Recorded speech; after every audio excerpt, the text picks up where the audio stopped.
মুকুটটা set করার সময় তোমাকে বুঝতে হবে যে পাফের ওপরে দেব নাকি পাফের নিচে দেব, মুকুটের সাইজ কতটা সেই বুঝে তোমাকে মুকুটটা লাগাতে হবে।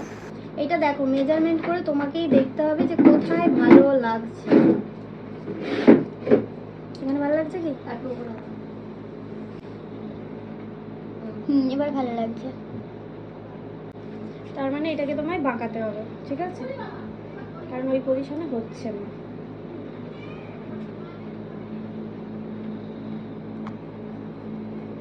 ঠিকঠাক ওদিকে হেলে যাচ্ছে, দেখো তো এইবারে একটু এদিকে বেঁকে গেছে, এদিকে সামনের দিকে হবে।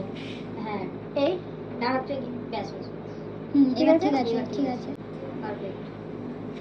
যখন তোমরা মুকুট কিনবে সাইজটা অবশ্যই দেখে নেবে, কারণ বড় মুকুট কিন্তু ভীষণ খারাপ লাগে নিজের মুখের থেকে বড় আর কি, তাই মুকুটের সাইজ যেন ঠিকঠাক হয়।